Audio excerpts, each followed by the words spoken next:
Forget gurus. Forget anyone claiming to be an online business expert without going through the challenges of entrepreneurship themselves. The Real Money, Real Business podcast is here to prove the best insights in online business comes from your fellow online business builders. We dig into stories of entrepreneurs selling their business on the Empire Flippers marketplace so that you can learn how they made their business profitable, how they overcame obstacles, and what lessons they learned in their online journey. If you want to take your business and your knowledge to the next level, you've come to the right podcast. Let's get started.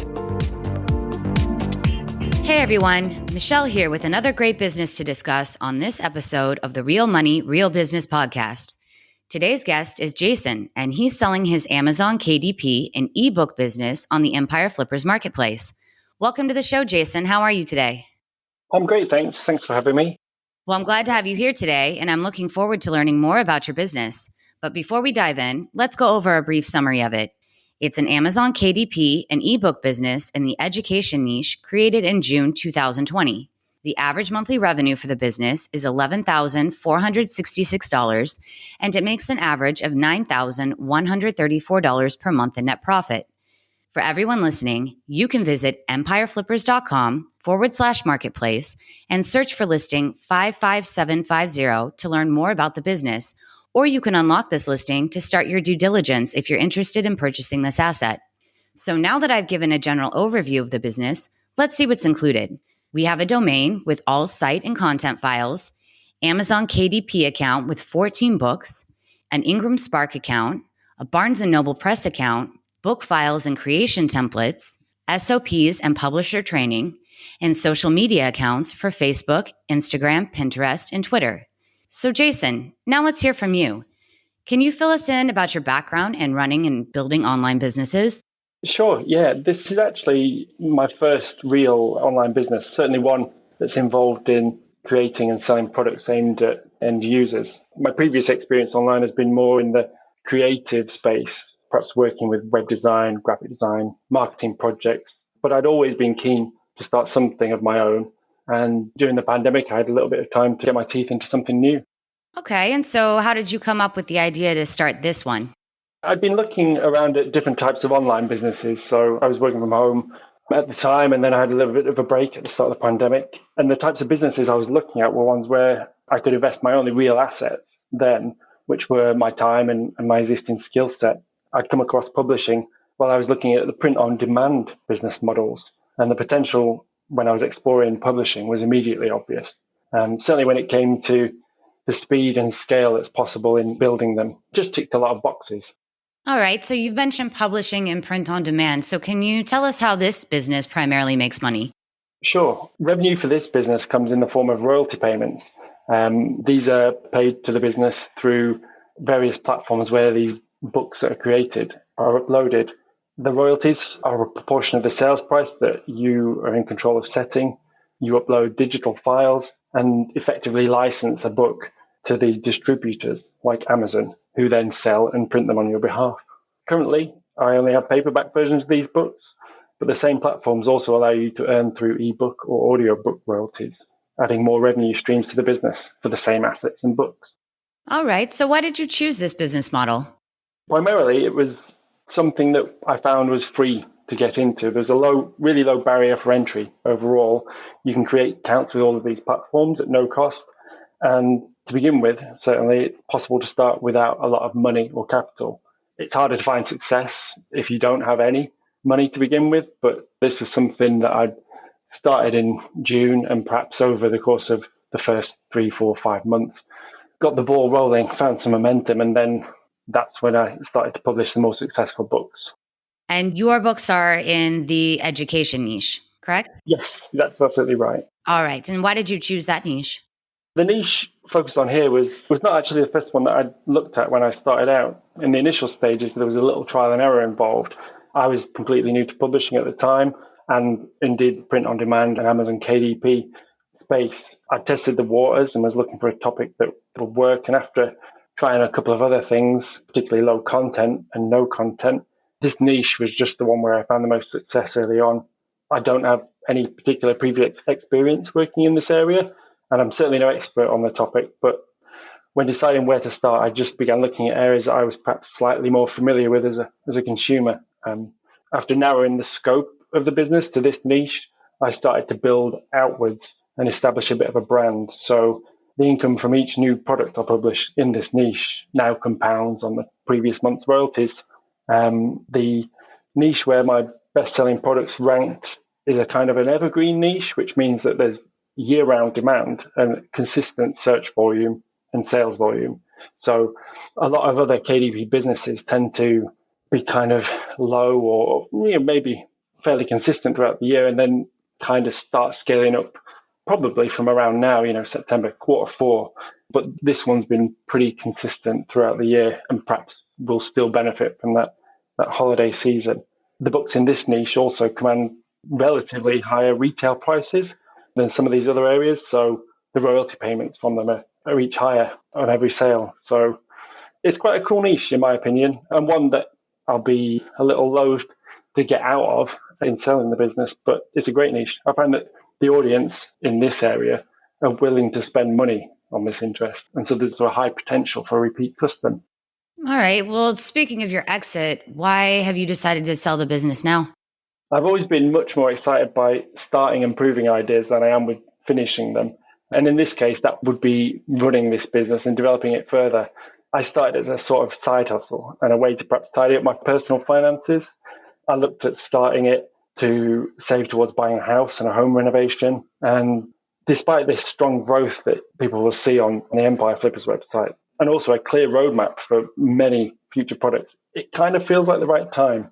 It's grown much quicker than I could have anticipated, and it's got incredible potential ahead of Q4. So at the minute, I think it would benefit from more attention than I can give it right now. My regular job has become busier than ever, and I'm going to struggle to do both things. So if I didn't enjoy my day job as much as I do, I'd certainly have considered doing this full time, but it's something I can't give up at the moment, and something's got to give. At the minute as well, I just thought it was fairer to sell the business at a point where it's primed and ready for a new owner. It's got consistent growth, the profit's great, and a prospective buyer is going to hit the ground running, I think. They shouldn't have to worry too much about the maintenance. At the start, they can concentrate on getting stuck into the niche and learning a little without having to worry about a drop in income. No, it's a smart strategy. Is there anything that you've learned from this business that you might apply to future sites when you're ready to get back into the world of online business? Yeah, I've learned so much in getting into this business in general and developing from when I started it to now. A massive range of knowledge and experience in terms of things that I'll carry forward other than what I've learned how to do certain things. I guess the most important thing was probably learning how to narrow down onto the things that are working a bit sooner. As I said earlier, I kind of tried this scattergun approach. I was diving into this and that and trying a few things. And in that time, I guess I spent a bit of effort doing things or pursuing projects that perhaps were never going to be quite as successful. So I think I've learned to narrow the scope a little bit quicker.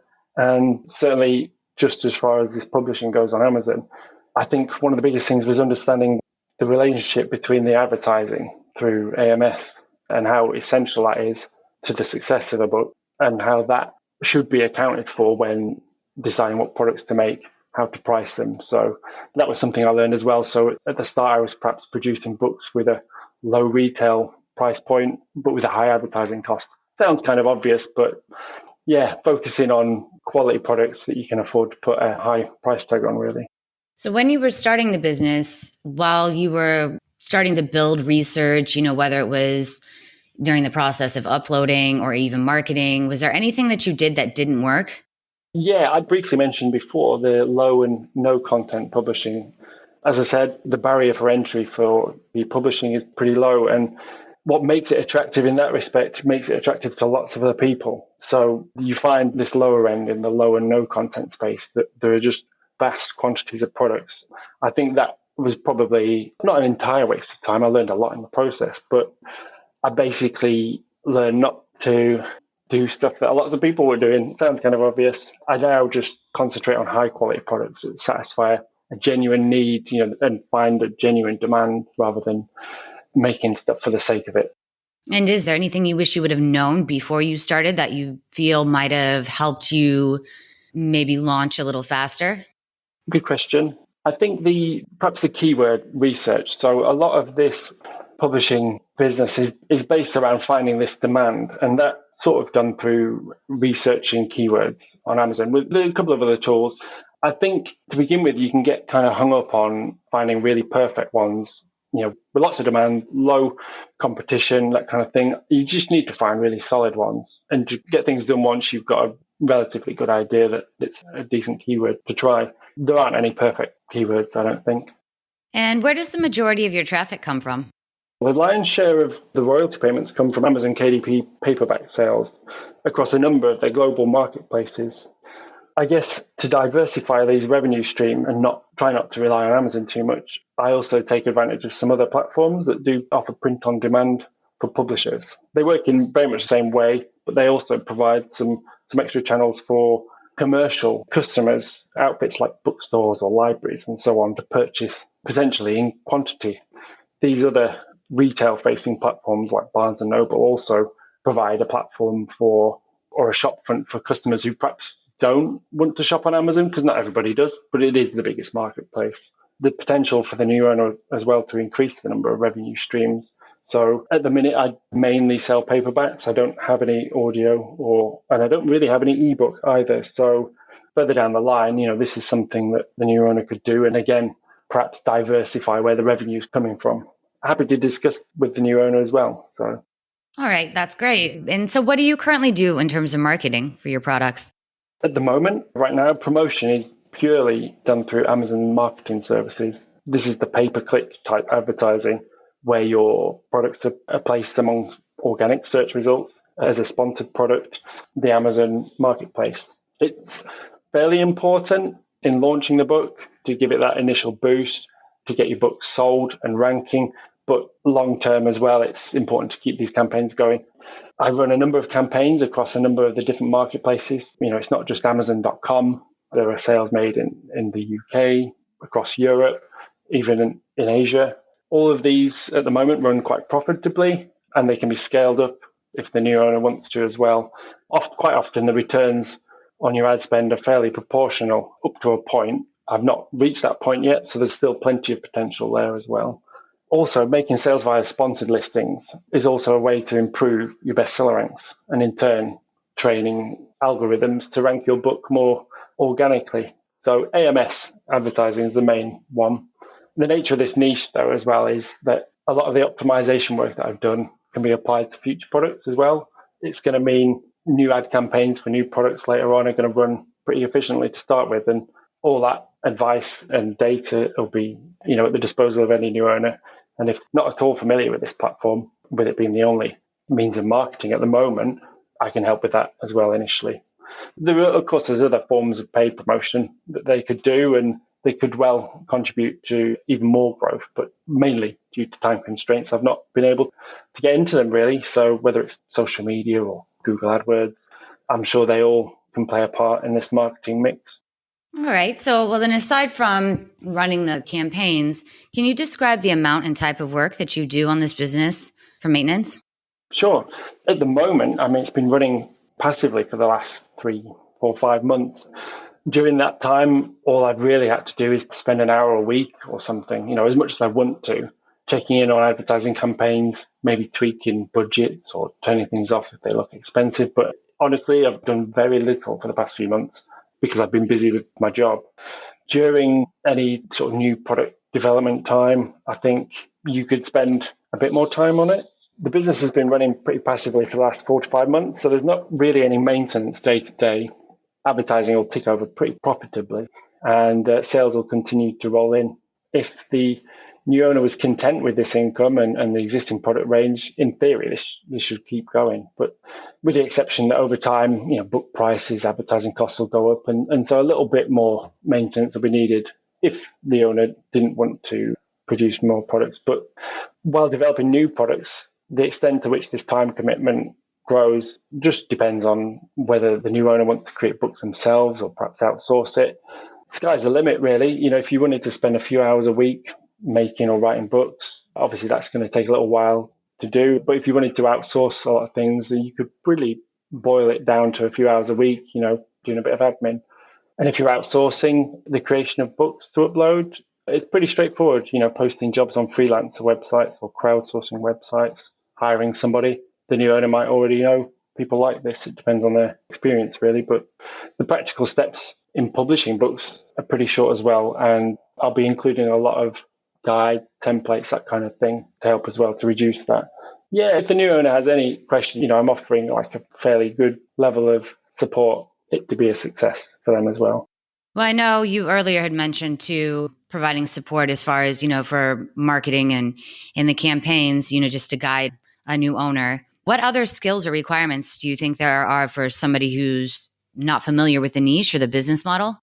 Not too many or too great that they can't be easily or quickly learned, because the deeper your understanding of print-on-demand publishing, specifically through Amazon KDP, the easier it's going to be to run and develop it. But just over a year ago, I was entirely new to this and I'd never published before.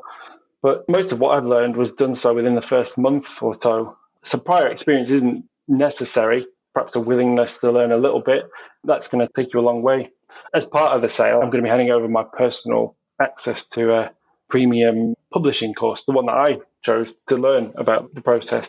It will take the new owner from, if they are an absolute beginner, all the way up to where I am at the moment. And even someone who's been involved in this business model before may find that useful. So there's a lot of information about audiobooks, advanced marketing strategies, putting together an effective book launch for any new products. As I say, it's the same way that I learned about publishing, and it's a pretty comprehensive set of videos, practical resources that can be used in the business. And of course, I've got this extended period of email support and guidance for the new owner as well. So 3 times longer, I think, than any of the standard offers with other businesses for sale.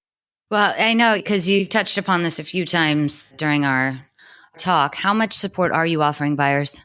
So I'm offering 3 months support via email and, a couple of Skype or Zoom calls, but really whatever's necessary. This extended 3-month email support, in addition to the video calls, I think could be quite useful for someone who's done a little bit of publishing, but perhaps wants to learn more about the way I advertise them through AMS. I'm happy to discuss any other arrangements as well, depending on the buyer's experience with this model. But as I say, above all, I want the buyer to be comfortable in running it and being able to make every success of it. The training course that I'm including in the sale will cover a lot of the practical steps generally for publishing. And there'll be some SOPs I can include as well. And I was going to tailor these to the new owner. So I want it to be a success, whether I'm running it or someone else. So whatever's needed, really. I like to make sure a job's done. But yeah, as standard, 3 months email support, a couple of video calls. It's 3 times what a lot of sellers offer. And I know that you've said several times that you really just want the new owner to succeed. But what do you think are the biggest risks with this business that a buyer should be aware of? Like any industry, I think advertising costs are probably likely to increase slowly over time. With that currently being through Amazon Marketing Services, with that being the only means of promotion at the moment, that's probably going to be something to watch. But in the 12 months I've been running them, nothing significant's happened there. But equally, you can increase the retail price of your books as well. So I guess inflation, increasing the price of your book means that your royalty payouts will increase as well, hopefully negating the increase in any advertising. All businesses face competition too, and that's probably something to remain aware of. Thankfully, I think new products, competing products, tend to be at a disadvantage on Amazon. As we all know as consumers, we buy stuff that others buy and review. And I think if you're buying an established business with a brand in any niche, any new product's going to benefit from your standing that you have already. So producing new books in the same area, under the same brand, you're going to be able to benefit from all the reviews you've already got. I think that'll help tackle that problem. I guess another potential risk, and I mentioned this before, is that a large proportion of the revenue does come from Amazon. So if you were ever to fall into disrepute with them, and that's a possible problem area. But basically, if you're playing by the rules, Amazon, they're there to help you, keep your account in good standing with any of the print-on-demand suppliers, and there's no reason for that to be a problem. So stick to the rules, basically. All right. And you've talked about, competitors quite a few times on here, just in some of the lower standard books and whatnot, or products that are out there. But for somebody who's interested in your business, would you be willing to commit to a non-compete? Absolutely. I think it's the only way to be fair to a new owner, and the only way they're going to have the peace of mind that you're not going to go back in and do the same thing over and over. I guess that's the point, really. I do intend to publish again in the future. Not sure how soon, but this would, of course, be outside the scope of this business entirely, in completely different niche, totally different area, and keeping away from how this business earns its income. Yeah. No, yeah, that makes complete sense. And are you open to negotiating something like an earnout? I'd really prefer to receive a single sum payment, mainly so I can kind of move on and work on my other plans and future projects. But I'm not entirely put off by the idea. I'd entertain offers on their own merit, really. So it's not a no, so I could move on, really. But buyers are welcome to put offers like that forward. I'd consider them when they come through. That's completely fair. And putting yourself in the shoes of a buyer, why do you think this is a business worth buying? I guess the financials paint the best picture. As anybody who comes through to the Empire Flippers website and perhaps unlocks the listing will see, it's got strong and consistent growth this year. The business is very compoundable. In general, the publishing model and the niche that this one's founded in is possibly one of the most desirable on Amazon, arguably, one of the evergreen niches. Amongst the business assets, this sale includes a whole range of original files and design templates, and these could be used for future products as well. A lot of the advertising data I've collected over the last 12 months, very valuable. It's going to save the new owner a lot of time when they come to launch new products. They can reuse a lot of this information I've gathered at a reasonable expense. So it's going to save them a lot of effort at the start, I think. I should also add that the sales, including work in progress that I've got on the next book for the next series as well. I'll share the specific details of this with the new owner once it's purchased. But, there's a lot of work already put into future products as well. Fantastic. Is there anything else that you would like to share about your business that we might not have covered? Yeah, I think more about this business model in general. Like any business, data-driven research is dictating the direction that you go. What new products are you going to create and where's the demand? The difference here, of course, is that you're creating a book instead of ordering a container of physical goods, for example. Books are a lot easier to make than it might first seem, and you can easily outsource these or make them in-house like I have. I went with the latter option just to reduce my startup costs.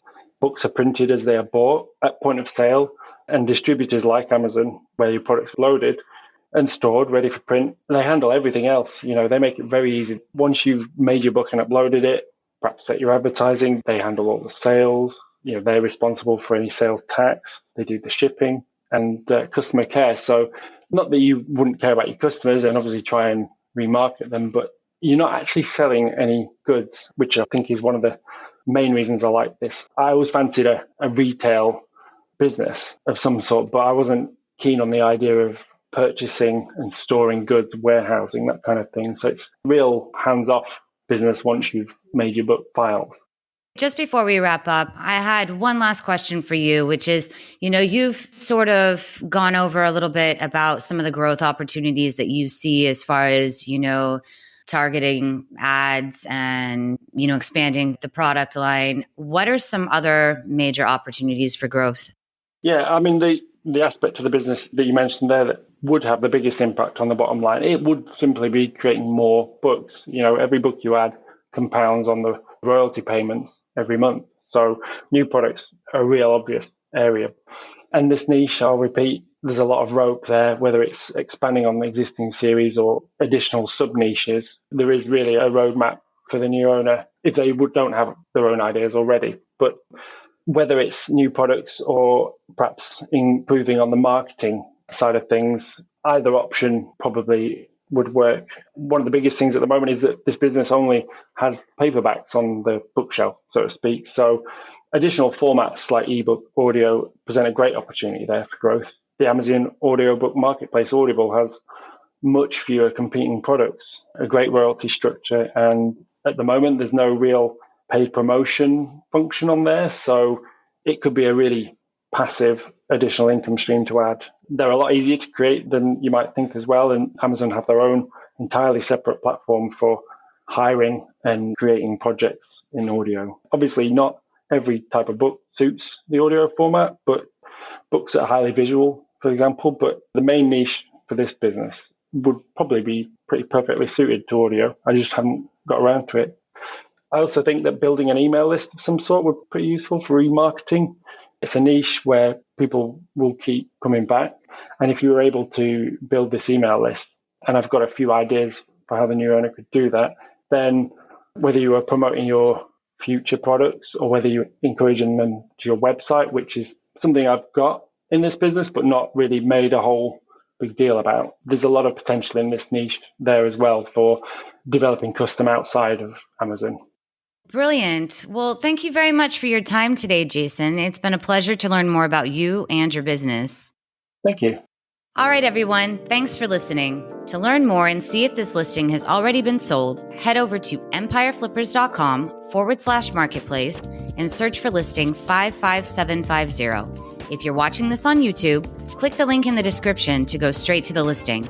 Once you've unlocked this listing, you'll be given everything you need to know about this business. So until next time, enjoy your digital journey.